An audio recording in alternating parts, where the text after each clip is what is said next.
నమస్కారం welcome to Shilpa TV news ముందుగా headlines medical కళాశాల ప్రైవేటీకరణ జీవోలను భోగిమంటల్లో వేసి దగ్ధం చేసిన ఏవైఎఫ్ నేతలు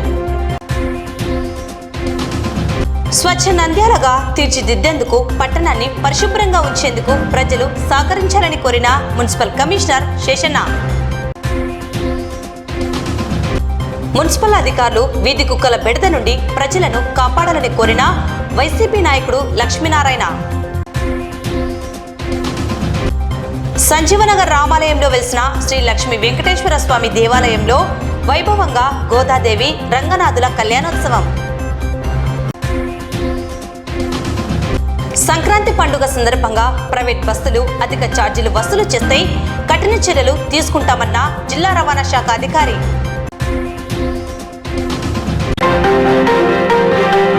కూటమి ప్రభుత్వం వైద్య కళాశాలల్లో పీపీపీ విధానాన్ని రద్దు చేయాలని, మార్కెట్లో కూరగాయలు అమ్మినట్లు వైద్య కళాశాలలను అమ్మేందుకు చూస్తున్నదని ఏవైఎఫ్ నేత నాగరాముడు విమర్శించారు. సిపిఐ ఏవైఎఫ్ రాష్ట్ర సమితి పిలుపు మేరకు నంద్యాల పట్టణంలోని సాయిబాబా నగర్ సర్కిల్లో భోగిమంటలలో మెడికల్ కళాశాల ప్రైవేటీకరణ జీవో పత్రాలను దగ్ధం చేశారు. పేదలకు వైద్య విద్యను దూరం చేస్తున్న రాష్ట్ర ప్రభుత్వం పైన మండిపడ్డారు. ఏవైఎఫ్ నాయకులు మాట్లాడుతూ కూటమి ప్రభుత్వం అధికారంలోకి వచ్చిన 100 రోజుల్లో 107, 108 జీవోలను రద్దు చేస్తామని హామీ ఇచ్చి నేడు అధికారంలోకి వచ్చి ఏడాదిన్నర పూర్తవుతున్నప్పటికీ ఇచ్చిన హామీలలో భాగంగా జీవోలను రద్దు చేయకపోగా 100% వైద్య విద్యను పీపీపీ విధానంలో ప్రైవేటీకరణ చేస్తున్నారని మండిపడ్డారు. పీపీపీ విధానం వల్ల కేవలం వైద్య విద్యార్థులు నష్టపోవడంతో పాటు సామాన్య ప్రజలు వైద్యం ఉచితంగా చేపించుకోవాల్సినటువంటి పరిస్థితి ఉండదన్నారు. వైద్య కళాశాల రాష్ట్రానికి వస్తే దాని ప్రక్కనే ఒకటి ప్రభుత్వ సూపర్ స్పెషాలిటీ ఆసుపత్రి ఏర్పాటు అవుతుందన్నారు. దానివల్ల సామాన్య ప్రజలు వైద్యం అందించుకోవడానికి అవకాశం ఉంటుంది. పీపీపీ విధానం వల్ల పేదలకు విద్యతో పాటు వైద్యం కూడా దూరం చేసేటువంటి పరిస్థితి రాష్ట్ర ప్రభుత్వం తీసుకొచ్చిందని పేర్కొన్నారు. కూటమి ప్రభుత్వం మెడికల్ కళాశాలలో పీపీపీ విధానాన్ని రద్దు చేయాలని, మార్కెట్లో కూరగాయలు అమ్మినట్లు వైద్య కళాశాలను అమ్మేందుకు చూస్తున్నదని ఏవైఎఫ్ నేతలు నాగరాముడు విమర్శించారు. విద్యార్థులు ఒకవైపు లక్షలలో ఖర్చు పెట్టి ఇంటర్తో పాటు నీట్ శిక్షణకు విద్యార్థుల తల్లిదండ్రులు అప్పులు చేసి చదివిస్తున్నారు. నీట్లో అర్హతలు సాధించిన తరువాత వారికి పీపీపీ విధానం వల్ల రాష్ట్రంలో ఎంబీబీఎస్ సీట్లు అందుబాటులో లేకుండా పోతాయని విమర్శించారు. ఈ కార్యక్రమంలో ఏవైఎఫ్ నాయకులు ధనుంజయ్, బన్నీ, శ్రీకాంత్, నరసింహ, రమణ, కిరణ్, తేజ, తిరుమల తదితరులు పాల్గొన్నారు. ఈరోజు రాష్ట్ర వ్యాప్తంగా సిపిఐ ప్రజా సంఘాలు ఏవైఎఫ్ ఆధ్వర్యంలో మెడికల్ విద్యను ప్రైవేటీకరణ చేయడాన్ని వ్యతిరేకిస్తూ పీపీపీ విధానాన్ని రద్దు చేయాలని డిమాండ్ చేస్తూ రాష్ట్ర వ్యాప్తంగా 107, 108, 590 జీవోలను భోగి సందర్భంగా భోగి మంటల్లో దగ్ధం చేసేటువంటి కార్యక్రమాన్ని నంద్యాల పట్టణంలో కూడా నిర్వహించడం జరుగుతూ ఉంది.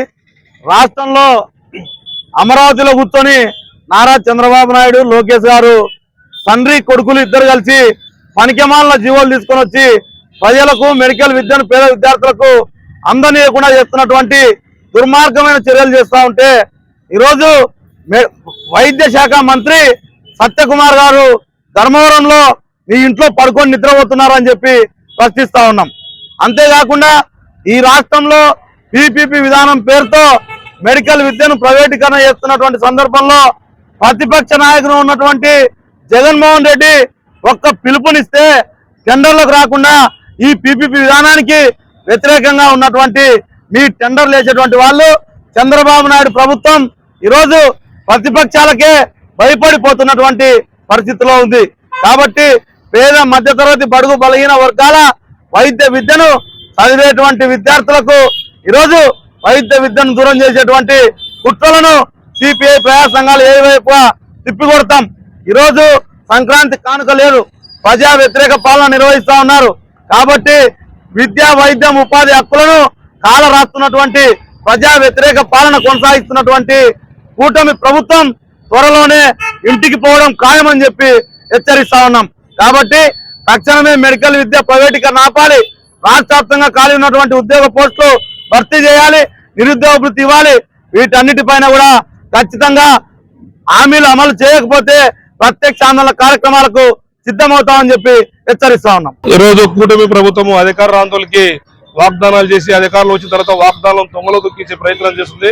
కుటుంబ ప్రభుత్వము సూపర్ 6 అమలు చేస్తామని చెప్పేసి వాగ్దానం చేసినటువంటి ఈ రోజు మేనిఫెస్టోను మేము ఈ రోజు మేనిఫెస్టోలు ఊరికి పేపర్లకి అంకితమైనా కానీ ప్రజల వరకు చేరలేదు. వాటితో పాటుగా ఈ రోజు రాష్ట్రంలో ఉన్నటువంటి నిరుద్యోగులకు ఉద్యోగస్తులకు కూడా ఇంతవరకు ఏ విధంగా ఉపయోగపడలేదు. నిరుద్యోగ వృత్తి 3000 రూపాయలు ఇస్తామని చెప్పినటువంటి కూటమి ప్రభుత్వము ఈరోజు ₹1 కూడా ఇవ్వకపోవడం అనేది బాధాకర విషయం. వాటితో పాటుగా రాష్ట్ర ప్రభుత్వంలో ఉన్నటువంటి ప్రభుత్వ శాఖలో ఖాళీ ఉన్న పోస్టులను భర్తీ చేస్తామని, పీపీపీ విధానాన్ని రద్దు చేస్తామని, అదేవిధంగా 107, 108లను రద్దు చేయాలని చెప్పేసి కూడా మేము తెలియజేస్తున్నాం. ఇదే యువకుల పాదయాత్రలో నారా లోకేష్ గారు మేము వచ్చిన అధికారంలోకి వచ్చిన 100 రోజులకి 107, 108ను రద్దు చేస్తామని చెప్పినటువంటి నారా లోకేష్ గారు ఈరోజు మాట తప్పాడు. వాటితో పాటుగా జాబ్ క్యాలెండర్ కూడా విడుదల చేస్తామని చెప్పినటువంటి నారా లోకేష్ గారు ఈరోజు జాబ్ క్యాలెండర్ కూడా విడుదల చేయలేదు. మేము అధికారంలో వచ్చిన వెంటనే నిరుద్యోగ వృత్తికి ₹3000 మంజూరు చేస్తామని చెప్పినటువంటి వ్యక్తి కూడా ఈరోజు ఇవ్వకపోవడం చాలా బాధాకర విషయం. ఈరోజు గత ప్రభుత్వమేమో నాబార్డు ద్వారా 8,500 కోట్ల రూపాయల డబ్బులు తీసుకువచ్చి 17 మెడికల్ కాలేజీలు ఏర్పాటు చేస్తే ఈ ప్రభుత్వము మార్కెట్ లో ఉన్నటువంటి టమోటా పళ్ళు, పచ్చిమిరపకాయలు, వెల్లిపాయలు, ఈ విధంగా ఉల్లిపాయల విధంగా ఈ రోజు కాలేజీలో అమ్మే పరిస్థితి, మార్కెట్ లో అమ్మే పరిస్థితి ఈరోజు అమ్మే పరిస్థితి కళ్ళారా చూస్తున్నాం. కాబట్టి మీరు పీపీపీ విధానాన్ని పూర్తిగా రద్దు చేయాలి. స్వచ్ఛ సర్వేక్షణ్ కార్యక్రమంలో భాగంగా నంద్యాల పట్టణాన్ని స్వచ్ఛంగా ఉంచేందుకు ప్రజలు సహకరించాలని, పరిసరాలను పరిశుభ్రంగా ఉంచాలని, చెత్తను వేరు చేసి మున్సిపల్ కార్మికులకు అందజేయాలని మున్సిపల్ కమిషనర్ శేషన్న కోరారు. సంక్రాంతి పండుగ అందరి కుటుంబాలలో ఆరోగ్యాన్ని, సుఖాన్ని, సంతోషాన్ని అందించాలని, అందుకు ప్రతి ఒక్కరూ తమ తమ ప్రాంతాలను మరింత పరిశుభ్రంగా ఉంచాలని పిలుపునిచ్చారు. స్వచ్ఛలేఖ ద్వారా ప్రజలను కోరుతున్నామన్నారు. ఈ మేరకు స్థానిక కార్యాలయంలో స్వచ్ఛలేఖను విడుదల చేశారు. ఈ కార్యక్రమంలో మున్సిపల్ అధికారులు పాల్గొన్నారు.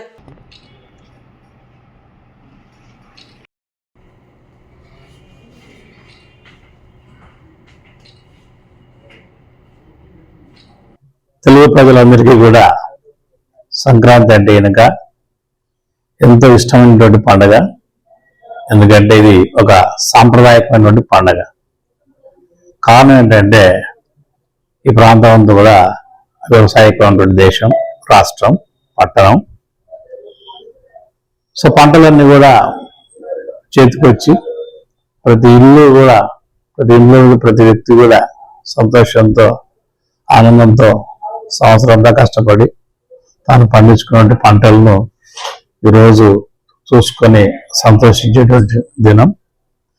అదేవిధంగా సంక్రాంతికి ఒక ప్రత్యేకత ఉంది. ఆ ప్రత్యేకత ఏంటంటే చీకటి నుంచి వెలుగులోకి రావడం. అనగా నేటి దినం వరకు మనకు రాత్రి ఎక్కువగా ఉంటుంది. మకర సంక్రాంతి నుంచి రాత్రి తగ్గిపోయి డే ఎక్కువగా ఉంటుంది. అంటే చీకటి నుంచి వెలుగులోకి వస్తుంటాం. చీకటి అశాంతికి సంకేతం, వెలుగు శాంతికి సంకేతం, సంతోషానికి, సుఖాలకు సంకేతం. అందువల్ల అదేవిధంగా వెలుగులో ఎక్కువగా శ్రమించి ఇంకా ఎక్కువ కష్టపడి మనం సంతోషంగా ఉండడానికి ఆనవాయితీ. అందువల్ల ఈ యొక్క సంక్రాంతి నుంచి మనం వెలుగులోకి వస్తున్నాం కాబట్టి దాన్ని పురస్కరించుకొని మీ అందరికీ ఒక స్వచ్ఛ లేఖ అంటూ ఒకటి రాస్తున్నాం. ఏంటంటేగా మనం అశుభ్రతలో నుంచి శుభ్రతలోకి రావాలనేది మన ఆలోచన. మీ ఉన్నటువంటి శుభ్రత ఇంకా బాగా శుభ్రంగా వస్తే కనుక, పరిసరాలన్నీ కూడా పరిశుభ్రంగా ఉంచుకుంటే కనుక మనం అందరం కూడా ఆరోగ్యంగా ఉంటాం. ఆరోగ్యం ఉంటే కనుక సుఖంగా ఉంటాం. సుఖం ఉంటే కనుక సంతోషం ఉంటుంది. కాబట్టి ప్రజలందరికీ విజ్ఞప్తి అంటే కనుక గమనించండి. మున్సిపాలిటీ వాళ్ళు వచ్చేటువంటి వేకుజాము నుంచే మీ ముందుకు వస్తుంటారు, మీ చెంతకు వస్తుంటారు, మీ గడపకు వస్తుంటారు. వచ్చినటువంటి సందర్భాల్లో మీ ఇళ్ళ నుంచి వచ్చేటువంటి గార్బేజ్ వేస్ట్ చెత్త ఏదైతే ఉందో అది మున్సిపాలిటీ వాహనాలకు అందించండి. రోడ్డు పైన వేయద్దు, కాలువల్లో వేయద్దు అనేసి మిమ్మల్ని అందరినీ కూడా ఈ యొక్క స్వచ్ఛ లేఖ ద్వారా కోరుతున్నాం. మాతో సహకరించండి. మున్సిపాలిటీ వారు ఇచ్చేటువంటి సౌకర్యాలను అందుకోండి, ఆస్వాదించండి, ఆనందించండి. బయట వేయద్దు. అలాగే భారతదేశం అంతా కూడా స్వచ్ఛ సర్వేక్షణ 25-26 అంటే కార్యక్రమం జరుగుతుంది. ఆ కాంపిటీషన్ లేకి మనం అందరం కూడా వెళ్ళి ఆ కాంపిటీషన్ లో నంద్యాల అంటే స్వచ్ఛ నంద్యాల, పరిశుభ్రతకు మారుపేరు ఉండేటువంటి విషయాన్ని చాటి చెప్పాలనేసి మీ అందరినీ కోరుతున్నాం. దీనికి గౌరవ లోకల్ లా అండ్ జస్టిస్ న్యాయశాఖ మంత్రి శ్రీ ఎన్నిమిడి సార్ గారు, అలాగే గౌరవ కౌన్సిల్ వీరందరూ కూడా వారి యొక్క సూచనలు సలహాలు ఇస్తున్నారు. వారి యొక్క సూచనలు సలహాలతో మనం స్వీకరించి జిల్లా కలెక్టర్ ఇచ్చేటువంటి ఆదేశాలతోటి వారిని అనుసరిస్తూ మన పట్టణాన్ని శుభ్రమైనటువంటి స్వచ్ఛమైనటువంటి నంద్యాల ఉంచడానికి మన వంతు కృషి చేయాలనేసి మీ అందరినీ కోరుతూ మీ మున్సిపల్ కమిషనర్ నంద్యాల ఇట్లు స్వచ్ఛ ధన్యవాదాలతో. నంద్యాల పట్టణంలో వీధి కుక్కల బెడద తీవ్రంగా ఉందని, వీటి నుండి ప్రజలను కాపాడాలని 39వ వార్డు వైసీపీ నాయకుడు లక్ష్మీనారాయణ మున్సిపల్ అధికారులను కోరారు. నంద్యాలలో వేరే ఊళ్ళ నుండి కుక్కలను వదులుతున్నారని, వాటి ద్వారా ఇబ్బందులు ఎదుర్కొంటున్నామని, వీధుల్లో తిరిగేందుకు పిల్లలు, వృద్ధులు సాహసించే పరిస్థితి లేదని, పదుల సంఖ్యలో కుక్కలు వీధుల్లో తిరుగుతూ పాదాచారుల, వాహనదారుల వెంట పడుతున్నాయని, కుక్కల నుండి ప్రజలకు రక్షణ కల్పించాలని మున్సిపల్ అధికారులను కోరారు. వదలాలని జియో ట్యాగ్ చేసాం కదా సార్. మా ఏరియాకి వస్తే అన్ని కొత్త కుక్కలే సార్, మొత్తం కొత్త కుక్కలు. మా ఏరియాలో మా కుక్కలు, మా ఏరియా కుక్కలు మేము కనుక్కుంటాం. అన్ని కొత్త కుక్కలు వస్తాయి సార్. కొత్త కుక్కలు ఏం కానీ మేమైతే ఆలగడ్డ ఇక్కడ ఎందుకంటే మాది డంప్యార్డ్ దగ్గర గవర్నమెంట్ పర్మిషన్ ఇచ్చింది వాళ్ళకు కూడా చేయమని జిల్లాలో.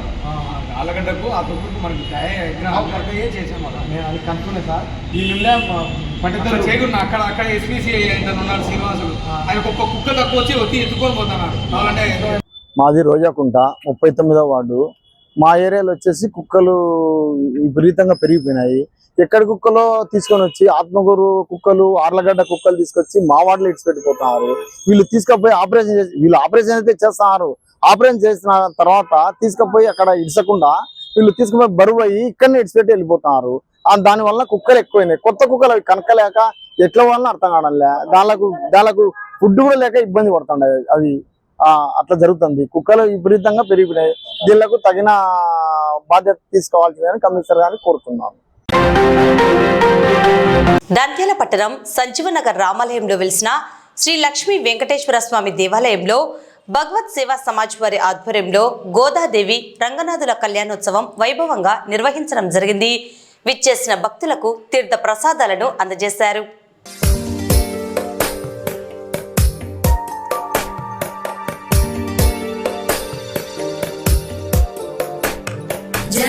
జగజ్జాలపాలం ఖజత్కంఠమాలం శరచంద్రబాలం మహాదైత్యకాలం నభో నీలకాయం దురావారమాయం సుపద్మా సహాయం భజేహం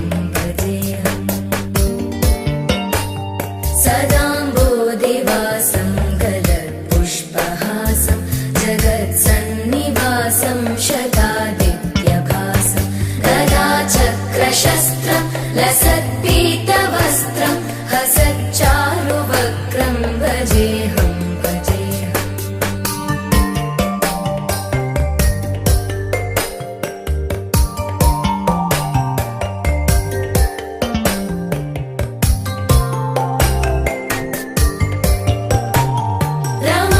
రమాకంఠహారం శృతివ్రాతసారం జలాంతర్విహారం ధరాభారహారం చిదానంద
देशं हृदाकाशदेशं सदा दिव्यदेहं विमुक्ताखिलेहं सुवैकुण्ठगेहं भजेऽहं भजेऽहम्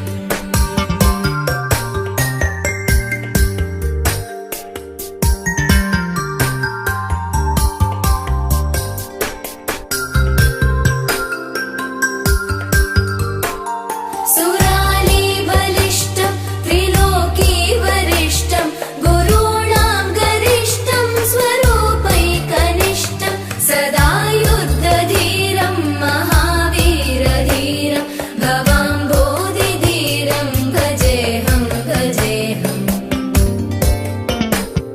रमावामभागं तलानग्ननागं कृताधीनयागं गदारागरागम्